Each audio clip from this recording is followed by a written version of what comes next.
बिस्मिल्लाहिर्रहमानिर्रहीम। अस्सलाम वालेकुम। प्यारे दोस्तों, आज का जो वाक़या हम आपको सुनाने जा रहे हैं, ये वाक़या एक दुल्हन के साथ पेश आया है। शादी से एक दिन पहले उसके सर पर सींग निकल आए। तो ऐसा क्या हुआ था उस दुल्हन के साथ और उसका अंजाम क्या हुआ, आइए हम आपको बताते हैं। दोस्तों, इस वाक़ये को एक बहुत बड़े आमिल जो कि बहुत मशहूर हैं, उन्होंने अपनी किताब सरीर जिन्नात में ये वाक़या बयान किया है। वो कहते हैं कि ये वाक़या पाकिस्तान के एक सूबे का है जिसे बाबुल इस्लाम कहते हैं। जिस घर में ये वाक़या पेश आया है वो सिंधी ख़ानदान है। उनके घर में बेटी की शादी थी। हर कोई बहुत खुश था। शादी अपने उरूज पर थी और शादी की तैयारियां चल रही थी। माँ बाप और भाई बहन सबके चेहरे खुशी से खिल रहे थे कि उनकी बेटी और बहन की शादी है। घर को बहुत खूबसूरती के साथ सजाया जा रहा था क्योंकि ये उनकी बहुत बड़ी खुशी थी। जिस तरह शादी में तैयारियां की जाती है उसी तरह उस घर में भी ये सारे काम चल रहे थे और दुल्हन अपनी बहनों और दोस्तों के साथ बार बार घर से आना जाना कर रही थी। दुल्हन कभी अपनी बहनों के साथ मार्केट जाती तो कभी अपनी सहेलियों के साथ मार्केट जाती। ये शादी बहुत धूमधाम से हो रही थी क्योंकि उस लड़की के बाप गांव के बहुत बड़े जिम्मेदार थे। घर में आजाद माहौल था, किसी किस्म की कोई रोक टोक नहीं थी। दुल्हन के बाल बहुत खूबसूरत थे और बहुत लंबे थे। उसे बाल खोलने का बहुत शौक था।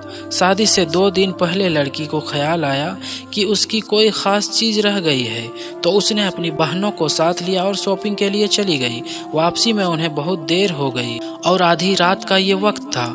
रास्ते में उनकी कार खराब हो गई तो उनको गाड़ी से उतरना पड़ा। जहाँ पर वो लड़की खड़ी थी उस जगह पर बहुत बड़ा दरख्त यानी पेड़ भी था। उस लड़की के बाल खुले हुए थे। कार जब ठीक हो गई तो वो लोग अपने घर पर आ गए। फिर से शादी की धूमधाम शुरू हो गई और आधी रात तक शोर मचाने के बाद सब लोग सोने चले गए। सुबह को जब वो दुल्हन उठी तो उसका सर भारी भारी हो रहा था। उसको अपने जिस्म में कुछ अजीब सा महसूस हो रहा था। दूसरे दिन उस लड़की की बारात आनी थी।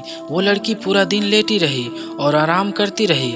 उसके बाद रात हो गई और रत जगह की रस्म शुरू हो गई। दुल्हन की शादी के लिए जो महंगा तरीन जोड़ा बनवाया गया था वो उसे पहना दिया गया।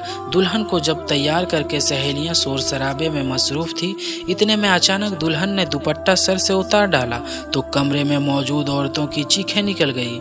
दुल्हन का चेहरा तब्दील हो रहा था।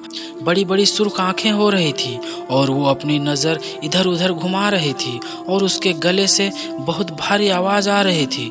देखते ही देखते दुल्हन के खूबसूरत बाल आपस में मिलना शुरू हो गए और बालों के 2 सींग बन गए और ऐसा लग रहा था कि वो असली सींग है। उसकी आंखें गुस्से से लाल हो रही थी और दांत भी जानवरों की तरह बड़े बड़े हो गए थे और दुल्हन का चेहरा इतना खौफनाक हो गया था कि हर कोई उससे डर कर भाग रहा था। माँ और बहनों को रो रो कर बुरा हाल था। शादी की खुशियाँ गम में बदल गई थी। सुबह उसकी बारात आने वाली थी और पूरा घर मेहमानों से भरा हुआ था। घर वाले बात को दबाने की कोशिश कर रहे थे। उन्होंने खामोशी अख्तियार की हुई थी, पर कब तक माँ बाप अपनी दुल्हन बनी बेटी की इस हालत को लोगों से छुपाते। बाहर से बार बार ये कहा जा रहा था कि दुल्हन को जल्दी तैयार किया जाए, मेहमान आ चुके हैं। दोस्तों, जो ये वाक़या बयान करते हैं वो आमिल साहिब कहते हैं कि मेरा घर करीब ही था। उसके भाई ने मुझे परेशान होकर फ़ोन किया और कहा आप जल्दी से हमारे घर पर आ जाएं। और मैं उनके घर पहुंचा तो उस लड़की को देखा। उसके बाल सींगों की शक्ल इख्तियार कर चुके थे, दांत उसके बड़े बड़े थे और उसकी आंखें गुस्से से लाल हो रही थी और वो घूर घूर कर मुझे देख रही थी। मैं अल्लाह का नाम लेकर आगे बढ़ा, फौरन उसके गले में तावीज़ डाल दिया और साथ साथ उसके चेहरे पर और उसके बालों पर दम किया हुआ पानी छिड़का, जो कि जिन्नात और पूरे असरात की काट के लिए होता है। वो पानी मैंने उसके ऊपर छिड़क दिया। जैसे ही दम किए हुए पानी की छींटें उसके मुंह पर पड़ी तो वो गुस्से से चीखने लगी, लेकिन मैं फिर भी लगातार कुरानी आयात के वजीफे पढ़ता रहा और वो पानी उस पर छिड़कता रहा यहाँ तक कि वो बेहोश हो गई। जब वो होश में आई तो सब कुछ सही हो गया था। जो बाल सींग बन चुके थे वे अपनी असल शक्ल में आ चुके थे और उसका चेहरा भी पहले जैसा हो गया था।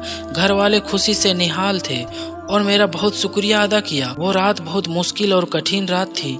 पूरी रात लग गई इस अमल में, पर अल्लाह ने सब कुछ बेहतर कर दिया। फिर उसको तैयार किया गया। सुबह उसकी बारात आई और सबकी दुआओं के साथ उसकी शादी हो गई। ये आमिल जो कि आलिम भी है, वो कहते हैं कि शरीर जिन्न था जिसने उस लड़की की इतने खतरनाक हालत की थी।